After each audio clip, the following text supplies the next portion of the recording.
विनम्र है लेकिन बड़ी स्वाभिमानी है। तो इनकी विनम्रता और इनका स्वाभिमान दोनों हमारे लिए बहुत ही अनुकरणीय है। और जब इनको देखता हूँ तो ऐसा लगता है कि भोजपुरी के इन लोकगीतों में जिनका दस्तावेज के रूप में यहाँ पर इन्होंने कार्य किया है, तो वहाँ जो स्त्रियों का चित्रण है, स्त्रियों का जीवन है, उससे चंपा जी तक आते आते भारतीय स्त्री ने, खास करके भोजपुरी जनपद की स्त्री ने अपनी मुक्ति की दिशा में कितना विकास किया है। और यह विकास केवल दूरी तय करने के संदर्भ में नहीं है, बल्कि विस्थापन के संदर्भ में भी है। और लगता है कि जो चंपा सिंह भारतीय स्त्री की एक रूपक के रूप में हो सकती हैं, तो इसमें 1000 वर्षों की स्त्री के संघर्ष भी समाहित है। और उन संघर्षों से चल करके हम यहाँ तक पहुँचे हैं। इसलिए इनके माध्यम से यहाँ पर उपस्थित जितनी छात्राएं हैं या जो महिलाएं यहाँ बैठी हुई हैं, सबको मैं अपने भोजपुरी जनपद की ओर से प्रणाम निवेदन करता हूँ, क्योंकि वे सब के सब एक लंबी यात्रा की उपलब्धि नहीं, हमारे विकास की कसौटी भी रही है। अब चंपा जी ने जो गीत इस पुस्तक में संकलित किए हैं, ज्यादातर वे संस्कार गीत हैं, लेकिन भोजपुरी लोकगीतों में व्यक्त जो स्त्री का संसार है उससे कहीं बहुत बड़ा है। और जब मैं ऐसा कहता हूं तो थोड़ा सा उन वैचारिक निष्पत्तियों से मैं आपको जोड़ना चाहूंगा जो किसी भी जनपदीयता के लिए जरूरी है, जिसमें भूमि होती है, जन होता है और उसकी संस्कृति समाहित होती है। कोई भी जनपद, चाहे भोजपुरी जनपद हो चाहे अवध जनपद हो, भूमि, जन और उसकी संस्कृति से ही मिल करके इसके जो त्रिवेणी जो बनती है उससे वो जनपद बनता है। भोजपुरी जनपद की बड़ी विचित्र विडंबना रही है, जिसका जैसे मैंने कहा कि इसमें संकलित गीत उसके थोड़े से हिस्से, वो बहुलांश नहीं है, लेकिन जो है बहुत ही ठोस है। आपको पता होगा कि भोजपुरी जनपद में जो लोकगीतों की परंपरा रही है, उसमें प्रवचन के गीत, सिपहिया गीत और विदेशिया के गीत जैसे अन्य गीत भी समाहित रहे। अर्थात जब प्रवचन की प्रक्रिया 19वीं सदी में शुरू हुई भोजपुरी जनपद से, तब एक तरह का उसमें आप देखेंगे कि सामुदायिकता से मुक्त स्त्री मन की पीड़ा व्यक्त होनी शुरू हुई। जब घर से सामुदायिकता के बंधन से टूट गया और पति प्रवास पर चला जाता है और स्त्री उसकी स्मृति में, उसकी याद में बिलख बिलख करके पुकारती है, वह जो प्रवचन की पीड़ा है उसका एक बहुत ही दर्दनाक पक्ष है, जिसमें जाहिर सी बात है कि इस गीतों की वो कसौटी थी भी नहीं। ऐसे बहुत सारे गीत हैं जो आपको संकलित हैं, जिन पर बहुत सारा पश्चिम से लेकर के भारतीय समाज में आजकल शोध भी हो रहा है, जिसे अल्टरनेटिव मॉडर्निटी कहते हैं, एक तरह का वैकल्पिक आधुनिकता। उसने इन स्रोतों को बहुत जिम्मेदारी से खंगालना शुरू किया है। लेकिन यह जो गीत मैं कहना चाहता हूँ, यहाँ जो गीत शामिल हैं वे सब के सब गीत एक तरह के सामुदायिकता के नाम पर, ये जो संस्कार गीत हैं, वो सामुदायिकता के नाम पर जो वैयक्तिकता होनी चाहिए एक स्त्री की, जो उसका स्वाभिमान होना चाहिए, जो उसकी विचार संपदा होनी चाहिए, उसके अनुपस्थिति के आंसुओं के रूप में यहाँ पर दर्ज किए गए हैं। क्योंकि परिवार सामुदायिक है, सामूहिक है संस्कारों के भीतर, लेकिन तरह तरह की पीड़ा उसके पास है, खास करके बच्चा न होने की पीड़ा, जैसे कहते हैं कि बांझ होने की पीड़ा, तमाम तरह की जो चीजें हैं। इस जो भोजपुरी लोकगीतों का जो स्त्री संसार है जो चंपा जी ने संकलित किया है, वह इस प्रकार से बहुत उल्लेखनीय है। इसमें भावाकुल व्यापकता के जितने स्रोत यहाँ पर दिखाई देते हैं सामुदायिकता के भीतर, स्त्री के वैयक्तिकता, उसके क्षण के, वह कहीं कहीं इन गीतों में पूरी जिम्मेदारी से दिखाई देता है। इस रूप में मैं कहना चाहता हूँ कि इस पुस्तक में भोजपुरी लोकगीतों में, स्त्री संसार में जो संकलित गीत हैं, यह घर के भीतर कैद की गई स्त्री की बेचैनी के गीत हैं, जिनकी दीवारों को तो लांघना चाहती है स्त्री, लेकिन कहीं न कहीं वह मजबूर है, वह लांघने की कोशिश में भी पूरी तरह से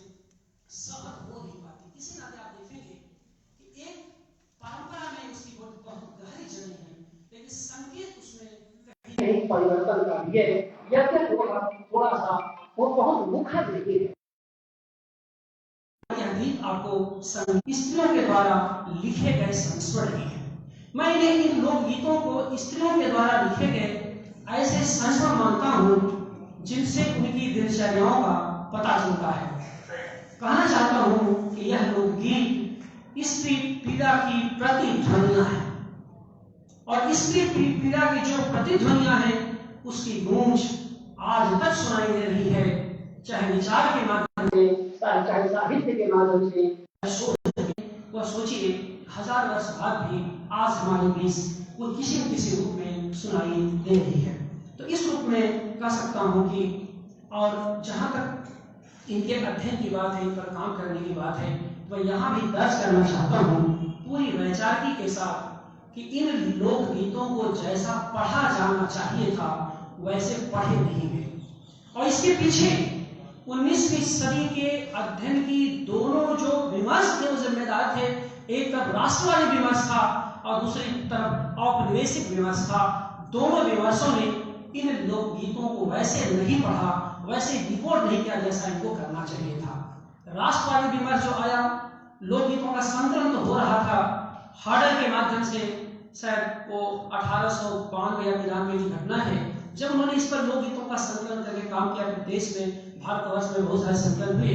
उन लोकगीतों का वैसा अध्ययन नहीं हुआ जैसा होना चाहिए। जो मैं कहना चाहता हूँ इसका मतलब ये है कि राष्ट्रवादी चिंतकों ने ये कहा कि हमारे देश की जो स्त्री है बड़ी मूल्यवान है, बड़ी बहुत पुरुषार्थी है और जो कुछ है बहुत ही सुंदर है, बड़ा ही उल्लेखनीय है और अतीत में जाकर ही हो गया।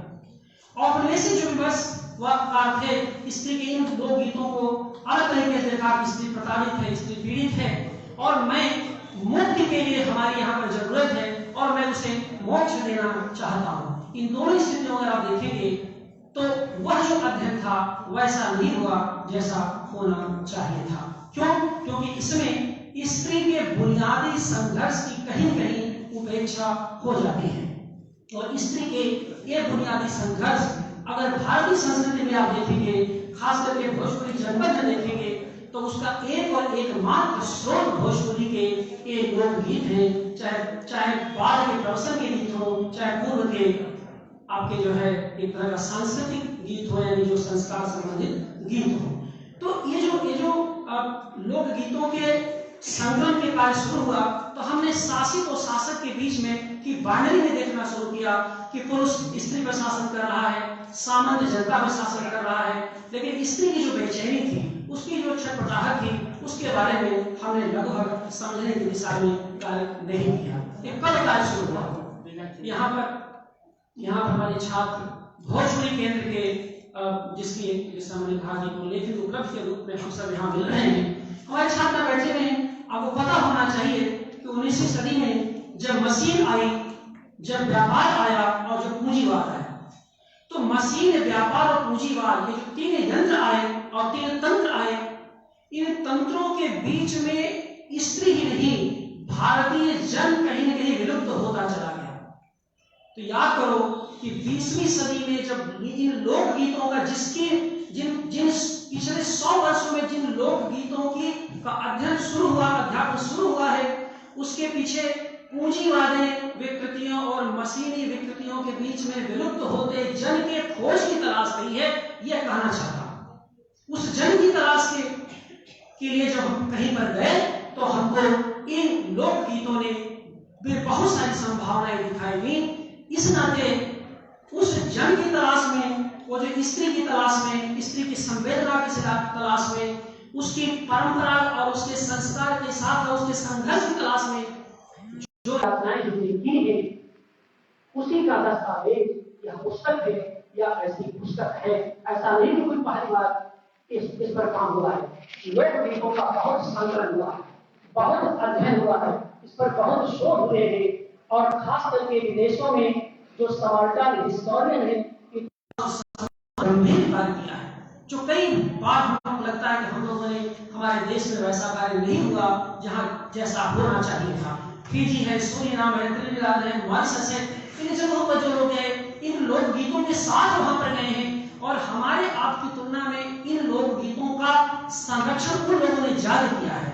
तो ये हमारे लिए बहुत ही गौरव की बात है कि हमने चंपा जी के माध्यम से या एक तरह का ऐसे व्यक्तिगत या कुछ सामूहिक प्रयास के माध्यम से, इन गीतों के माध्यम से हमने स्त्री के संघर्ष, उसकी आकांक्षा के साथ साथ उसके संसार को बनाने वाले कारकों की भी पड़ताल करनी शुरू करनी है।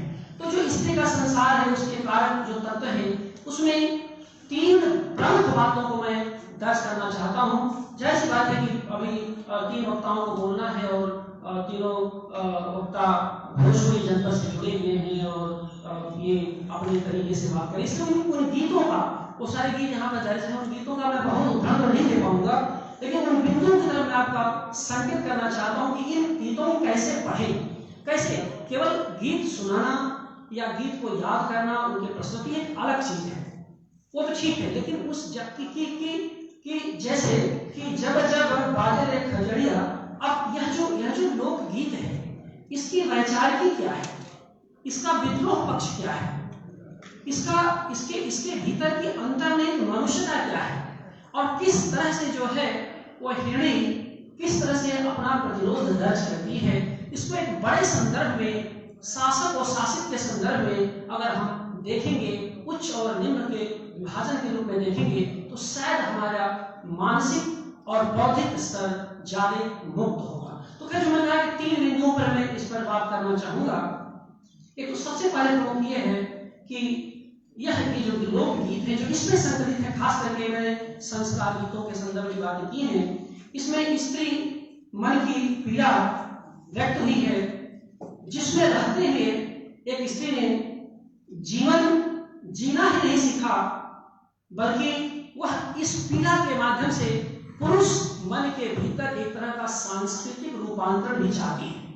यानी वह पीड़ा में तो रहती है, लेकिन पीड़ा के साथ साथ परिवर्तन भी चाहती है, और पुरुष का विश्वास जीतते हुए, कई बार असहमत होते हुए भी।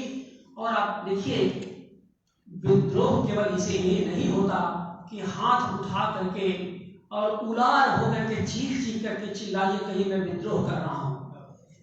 विद्रोह की गति जितनी धीमी होगी, उसकी आंच उतनी ही दूरगामी होगी, वो उतनी टिकाऊ होती है। कई बार जो मध्यम रोशनी में जो खाना पकने की परंपरा हमारे भोजपुरी जनपद में हम लोग जानते हैं, वो जो मध्यम आंच में जो प्रतिरोध के स्वर पकते रहे हैं सदियों से, अब तब जाकर के यह स्त्री इस लायक हुई है कि वह चंपा सी बनी है या चंपा जैसे बनी है। ये स्थिति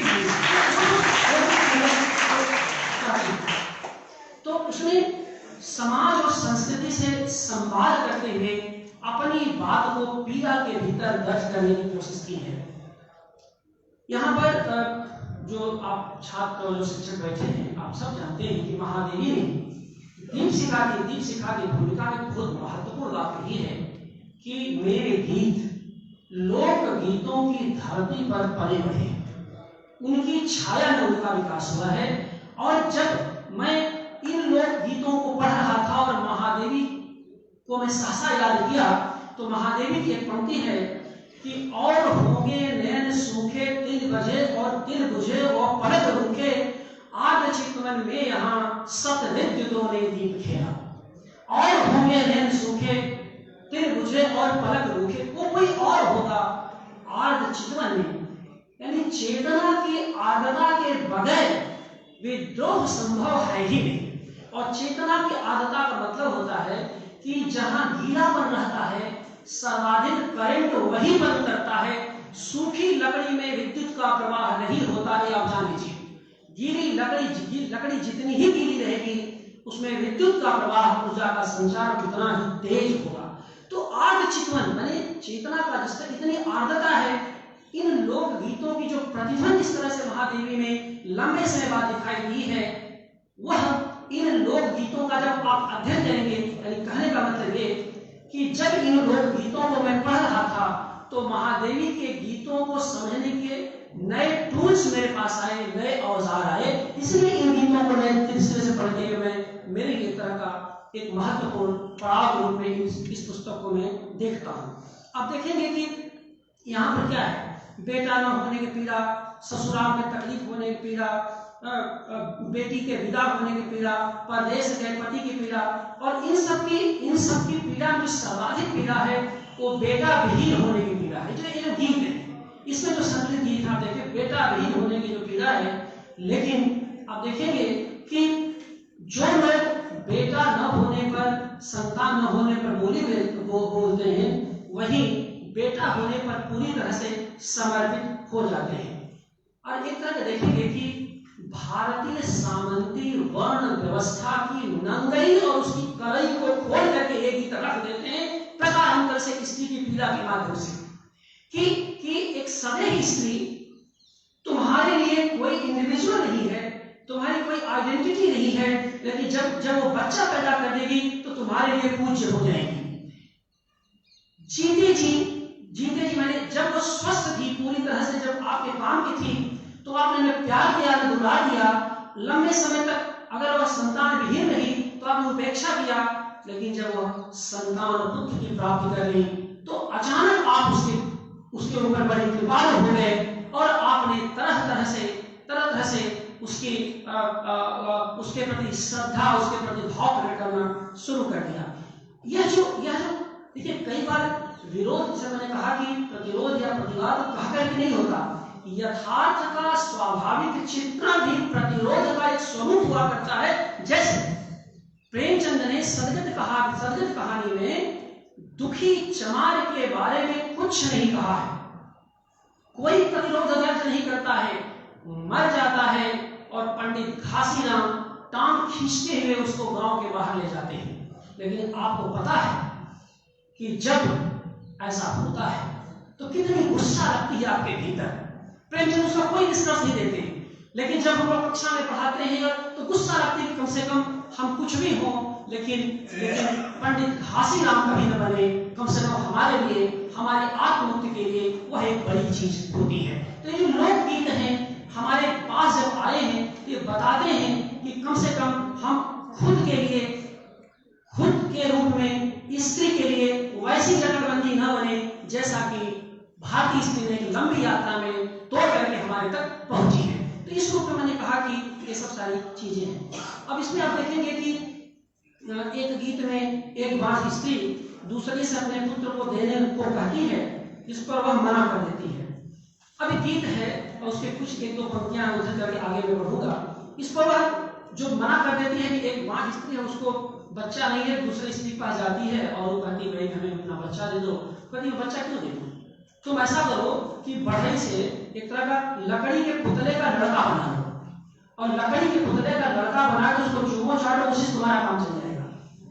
अब यह जो तंज है, यह जो दंश है, जो पीड़ा है, यह आप देखिएगा कि और किस तरह से, और वह स्त्री इतनी व्याकुल है उस भारतीय सामंती समाज की संरचना में कि वह उसको उपटन लगाना कोशिश करती है, उसकी सेवा शुरू करती है, उसकी बहुत सारे जैसे शिशु की एक माँ सेवा करती है और तब ही सब कुछ के बाद वो चुम्मा लेती है, बच्चे को पुचकारती है, लेकिन बच्चे की भीतर से कोई आवाज नहीं आती क्योंकि वह तो लकड़ी का पुतला है, कहां से आवाज आए। वो भावाकुलता देखिए। तो इस गीत में जो स्त्री की आकांक्षा तो ध्वनित होती है, रोने और कराहने पर जिस तरह से जोर दिया गया है वह अजीब है। और आखिर है कि अब एक सोहर पे दिया है उसकी तेल लगावली फूल लवानयन भारी काजरा हो, बहनी उलटी पलटी चुमाली हरी पुतलिया नहीं बोलही हो। अब आखिर पर देखिए, पुतली रोई के जो तू सुनती उतरती लोग पुत भगती न हो, चलिया अपन बलक तू ही दे तू तजिया जुड़ई दिन हो। इसे गद्य के स्वरूप में आप पा ही नहीं सकते, इसे काव्य के स्वरूप में ही पाने में आप सक्षम होंगे। तो आप देखें कि एक तरह से एक बांझ औरत काठ से बने पुतले को ही पुत्र मानकर प्यार करती है और उससे रोने की अपेक्षा करती है कि उसमें प्राण प्रतिष्ठा हो जाए, इस पीड़ा का एक पक्ष स्त्री का काट हो जाना है तो दूसरे का पक्ष प्रतिरोध की उपस्थिति को दर्ज करना है कि लो तुम्हें बच्चा चाहिए, लो काठ का बच्चा तुम्हें मैं अर्पित करती हूँ। तो ये जो ध्वनि है, मुझे लगता है कि ये जो पीड़ा का पक्ष है इस रूप में यहाँ पर आया है। दूसरा आप देखेंगे कि इन लोक गीतों में अगर इनको पढ़ेंगे तो स्वप्न कथा, ये जो स्त्रियां हैं अपनी आकांक्षा की पूर्ति के लिए स्वप्न कथा का निर्माण करती हैं। प्रतिरोध का एक आप देखिए मध्यकाल में जो है, क्योंकि हिंदी के बहुत सारे शिक्षक छात्र बैठे हुए हैं, मध्यकालीन भक्ति साहित्य में यूटोपिया की जो अवधारणा है वह एक तरह का आप देखेंगे बड़े स्वाभाविक रूप से सामंती जो जीवन था, यानी सामंतवाद के प्रति बहुत मध्यम आंच में पकता हुआ प्रतिवाद था, क्योंकि उनको पता था कि यह चूंकि इस समय संभव नहीं है, इसलिए चाहे बेगमपुरा का हो, चाहे राम राज्य तुलसी का हो, ये सब एक यूटोपिया की जो स्वप्न कथाएं चलती है, कभी ये मिल जाएगा। मध्यकालीन जो भक्ति साहित्य है ये भी जान लीजिए वह लोक गीतों से, लोक जीवन से बहुत गहरे जुड़ा हुआ था, और लोक जीवन के ये जो लोक गीत हैं उनसे वह साहित्य गहरे जुड़ा ही नहीं था, उसके लेखक भी बहुत गहरे उससे प्रभावित थे। धीरे धीरे करके आगे चलकर आधुनिकता के साथ जब हिंदी साहित्य अपने जनपदीय साहित्य से विलग होता चला गया तो वह वैसे ही निष्प्राण होता चला गया।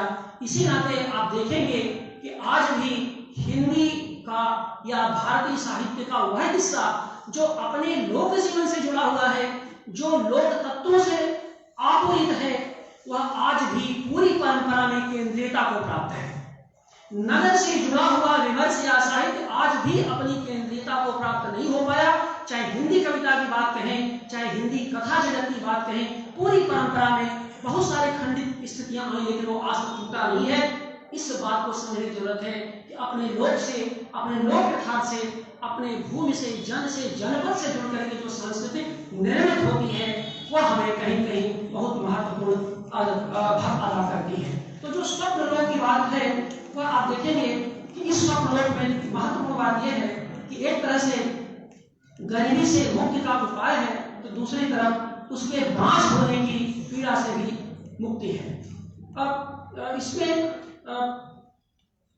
एक लोकगीत है जिसमें बच्चा केवल इस नाते डरता है कि माँ तुम्हारी कोख से मैं जन्म ले लूंगा तो तुम कैसे परवरिश करोगी। अब सोचिए कितना बड़ा दबाव है समाज का कि तुम गरीब हो, यानी बच्चा भी पूछ करके, धरती पर क्या कभी कोई बच्चा पूछ करके पैदा होता है क्या?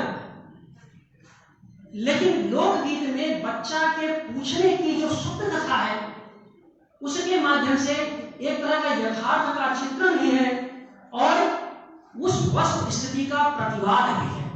और इसमें आप देखेंगे कि तो वो बार बार मां कहती है कि कोई बात नहीं, तुमको वो कहता है तुम जब पैदा होंगे तुम रेत बे करोगी। जैसे कि देखिए गरीब और अमीर का जो विभाजन यहाँ पर है कि मैं तुम्हारे घर पैदा हो जाऊंगा तो तुम रे बेते करोगी, तो उस गीत में माँ कहती है नहीं तुम आओ तो सही, मेरी कोख को भर दो, मैं तुम्हें लालन कह करके पुकारूंगी, टूटही खटिया की जगह मैं तुम्हें लाल पलंग पर सुनाऊंगी।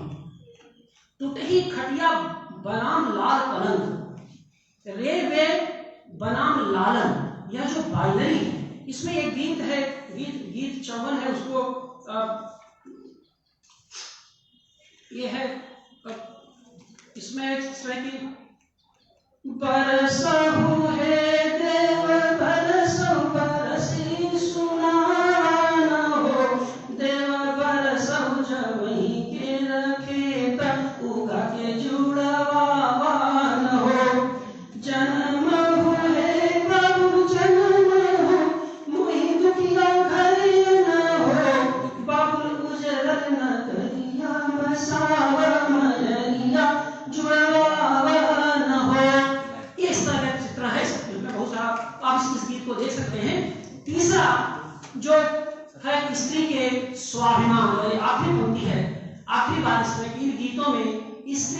स्वाभिमान है वह पूरी तरह से व्यक्त होता है।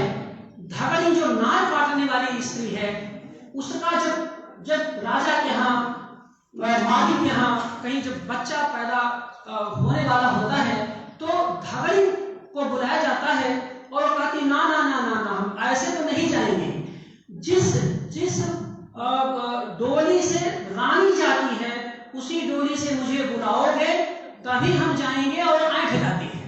और आप जानते हैं वो जो उसका ऐंठना है, और उसका वो कहीं न कहीं से उस स्त्री के, देखो दलित समाज की स्त्री है, वहां पर आप देखिए उस समाज में स्त्री का वैसा दंश नहीं है जैसा कि उच्च वर्ण के समाज में है। एक बात ये भी है, उच्च वर्ण के समाज में प्रतिबंध जितना ज्यादा है उतना ही निम्न वर्ण के घर की स्त्री में प्रतिबंध वो श्रमिक है। याद रखिए, प्रतिबंध वहां पर ज्यादा है जहां स्त्री श्रम से कटी हुई है, वह बाहर के परिवेश से जुड़ने की उसकी मनाही है। लेकिन जो श्रम से जुड़ी हुई स्त्री है उसके पास इस तरह के घटनाएं नहीं होती। यद्यपि लोकगीतों में उससे भी बाँझिन के नाम पर उसे भी तरह तरह के दंश झेलने पड़ते हैं। तो इस तरह से आप देखेंगे कि इसमें इनके कजरी के, विवाह के बहुत सारे संदर्भ इसमें आए हुए हैं। मटकोरवा के गीत हैं, बहुत सारे चुनावन के गीत हैं, पर जो संस्कार बद्धता है उस रूप में, और यहाँ पर हास्य परिहास भी है, व्यंग्य विनोद भी है। इस तरह से जो है बहुत सारे इनमें है जिनकी पर डिटेल जाने की जरूरत नहीं है। इन व्यंग्यों को आपके सामने केवल मैंने सामने रखा कि लोकगीतों को पढ़ते समय याद रखिए कि आप 25 नवंबर 2021 में आज बोल बतिया रहे हैं, तो केवल लोकगीतों को आप उनकी ध्वनियां सुने, उस ध्वनि के पीछे जो अंतर्निहित गूंज उस स्त्री की है जो 1000 साल से इस परिसर और परिवेश में गूंज रही है, उसे वैचारिक रूप से समझने की कोशिश करें तो आपको पता चलेगा कि वह महज पीड़ा की अभिव्यक्ति नहीं है। उस पीड़ा के माध्यम से कहीं न कहीं परिवर्तन की आहट भी उन लोकगीतों के माध्यम से व्यक्त होती है। मेरे इस पुस्तक के बारे में यह एक तरह का मूल स्थापना रही। कुल मिलाकर हम ये कह सकते हैं कि यहाँ संग्रहित भोजपुरी के लोकगीत अपने गार्हस्थ्यिक बनावट में एक अलक्षित स्त्री के सांस्कृतिक दस्तावेज है। एक अलक्षित स्त्री के सांस्कृतिक दस्तावेज इस रूप में मैं याद करना चाहूंगा। ये गीत हमें बताते हैं कि आज के आधुनिक स्त्री के बनने के पीछे कितनी मार्मिक घटनाएं छुपी हुई हैं, और ये गीत यह भी बताते हैं कि संतान संपत्ति वह रूप से, संतान संपत्ति और रूप से उलझी भारतीय समाज की स्त्री को अपनी मुक्ति के लिए कितना संघर्ष करना पड़ा है।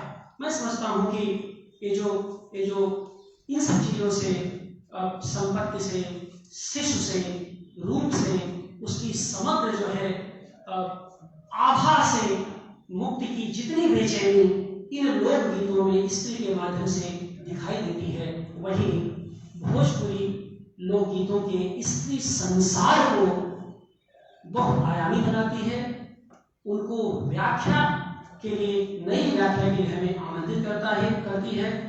यह कार्य करके चंपा जी ने बहुत अच्छा कार्य किया है। ये दस्तावेज है और इस पर आगे आने वाले वक्त बोलेंगे। मैं इसी के साथ चंपा जी को एक बार फिर बधाई देता हूँ।